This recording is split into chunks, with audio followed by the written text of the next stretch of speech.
bahasa.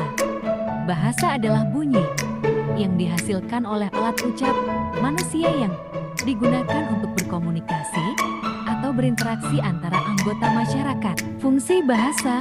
Fungsi bahasa menurut Abidin dan kawan-kawan 2010/3 menjelaskan bahwa fungsi utama bahasa adalah sebagai media komunikasi. Bahasa baku.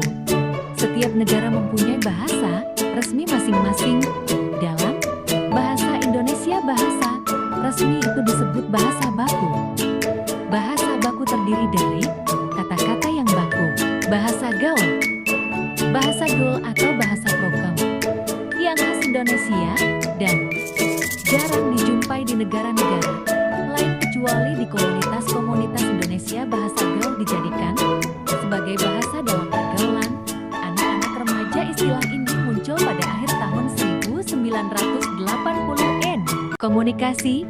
Sejak dalam kandungan, bayi sudah menjalin komunikasi dengan ibunya, demikian juga sebaliknya. Komunikasi antara bayi dan ibunya dilaksanakan secara verbal, misalnya bayi dalam kandungan yang bergerak-gerak, namun juga dilaksanakan secara lisan. Misalnya ibu yang mengucapkan kata. Penelitian ini menggunakan metode penelitian kualitatif yang merupakan desain penelitian yang bersifat alamiah. Dalam arti peneliti tidak berusaha memanipulasi setting penelitian. Teknik pengumpulan data penelitian ini adalah wawancara semi struktur. Teknik pencatatan wawancara semi struktur dengan menggunakan voice recorder handphone dan wawancara tidak struktur dengan menggunakan catatan kecil. Deskripsi masalah yang peneliti angkat berdasarkan masalah etik yang merupakan teknik analisis data. Dalam penelitian ini adalah teknik analisis data kualitatif yang dilakukan sesuai dengan pendekatan fenomenologi, sehingga analisis data yang digunakan dengan cara mengeksplorasi pengalaman-pengalaman subjektif dan mengklarifikasi situasi yang dialami dalam kehidupan sehari-hari.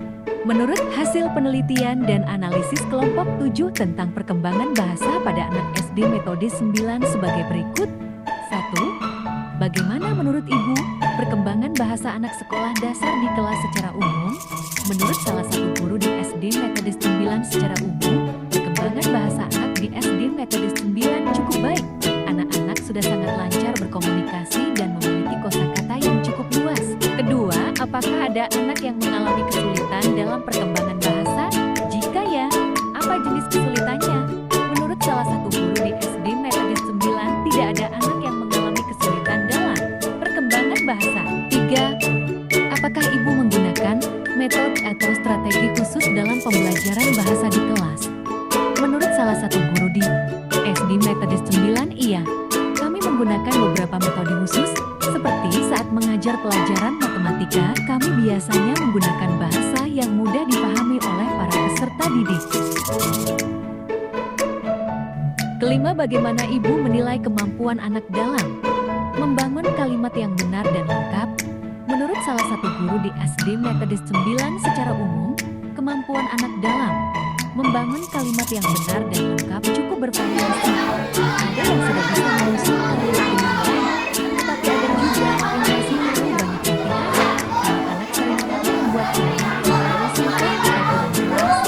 Saya biasanya memberi contoh kalimat pendek. Solusi 1. Guru